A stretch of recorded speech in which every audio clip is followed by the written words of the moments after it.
La jeunesse se mobilise et se révolte face aux atrocités du capitalisme. Il y a une prise de conscience de plus en plus massive qu'on ne peut pas continuer de vivre dans une société organisée autour du profit d'une petite minorité qui exploite la majorité de l'humanité et qui est en train de venir à bout de la planète pour ses propres intérêts. Une large tranche de la jeunesse s'identifie anticapitaliste et est prête à affronter la bourgeoisie, le patronat et la police et à se battre pour son avenir. Le mouvement contre la réforme des retraites en France, qui a eu lieu cette année, est en partie la démonstration de ça, à mon avis. Alors que la question des retraites en réalité est très loin quand même de la jeunesse, il y avait eu un mouvement en 2019 en France où y compris il y a eu beaucoup moins de jeunes qui se sont mobilisés à ce moment-là que ce qui s'est passé dans le dernier mouvement.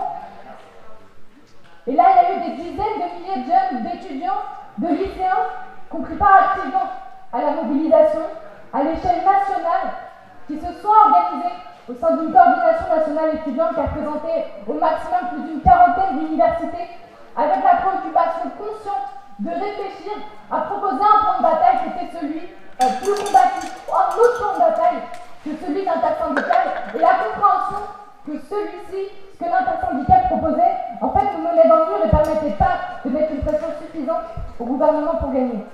C'est cette coordination nationale-là qui a rythmé la mobilisation dans les universités, les blocages, les manifestations et les assemblées générales.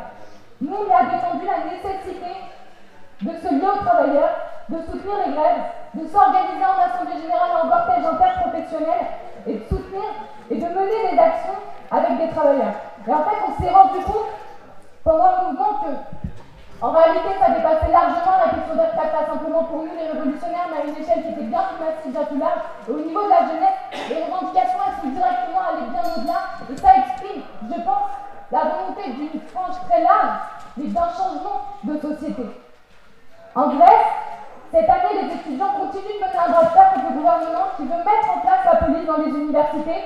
Et depuis 2019, il y a une résistance face à cette politique-là du gouvernement qui les a intimidés, à faire peur et à mater la contestation des étudiants.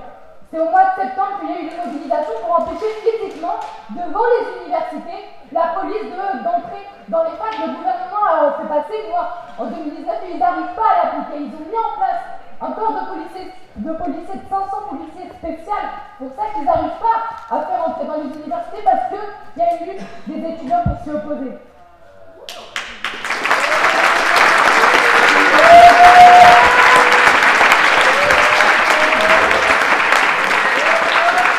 En juillet 2022, l'été dernier, il y a eu une énorme mobilisation, un énorme mouvement au Sri Lanka qui allait jusqu'à envahir la maison du président Gotabaya Rajapaksa.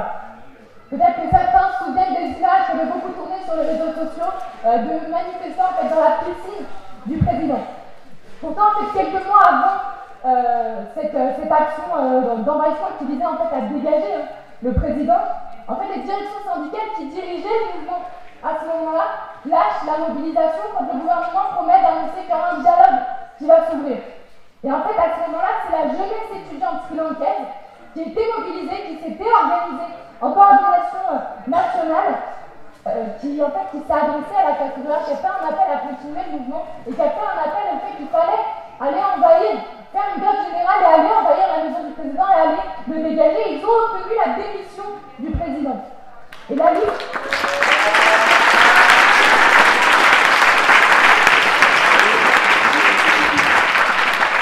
La liste est très longue et on pense aussi notamment aux milliers de jeunes qui en France sont descendus dans la rue suite au lockdown. En fait, il y a une politisation extrêmement forte de la jeunesse qui dans le monde entier remet en question l'ordre capitaliste et qui partout où elle relève la tête, partout où elle se bat, rejette ce système et se radicalise. En fait, c'est pas simplement que les jeunes se rendent compte qu'ils n'ont pas d'avenir sous le capitalisme. Mais c'est qu'en fait, la jeunesse, celle qui se radicalise, elle est en train de rechercher ses armes pour changer cette société. Pour se battre, pour avoir une société débarrassée de l'exploitation, des oppressions, ce que nous on appelle le communisme. Et il y a un espace politique qui est réel, qui est en train de s'ouvrir et qui va continuer de s'ouvrir et de s'élargir pour convaincre des idées communistes et révolutionnaires dans la jeunesse. Et nous, on doit saisir ça à bras-le-corps. Parce que le capitalisme n'a rien à offrir à notre génération, à part le chômage, la précarité, la guerre et la crise climatique.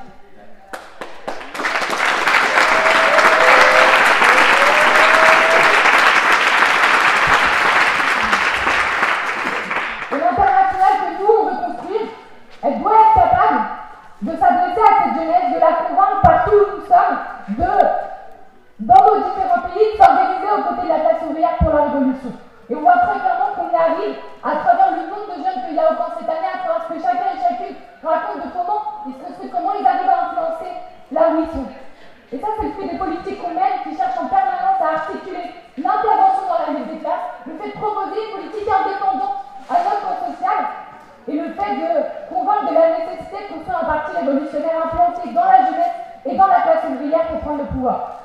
Un exemple très simple, mais en fait, en France, sans le NPA, il n'y avait pas eu de coordination nationale étudiante, il n'y avait aucun cadre à l'échelle nationale qui aurait proposé une autre politique que celle de l'intersyndicale et au même titre.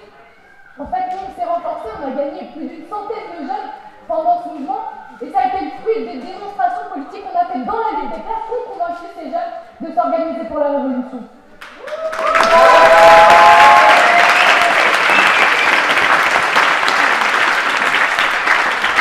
Et en parallèle, la bourgeoisie, elle se rend aussi en compte de cette politisation, elle est témoin des luttes, et comme la jeunesse, elle est regardée par le monde du travail.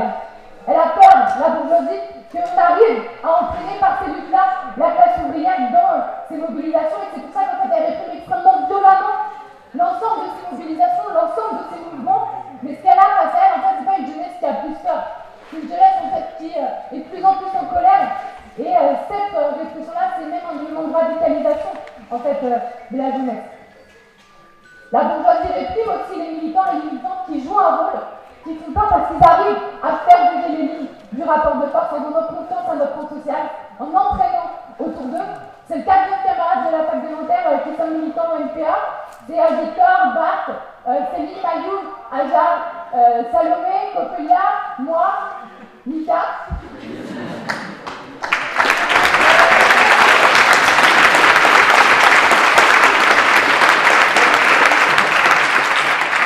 Dans la majorité, on est présent au camp aujourd'hui et on est réprimé pour notre intervention syndicale dans l'INES, pour les luttes qu'on mène et notre engagement militant en France pour le droit à l'éducation et contre l'ensemble de la politique du gouvernement. Là, on mène une campagne de répression et on pense qu'il faut y compris la mener à l'échelle internationale au niveau de la Tchèque. Et je conclue sur une chose, la révolution est d'actualité, on l'a dit, l'ensemble du camp n'a fait que le démontrer.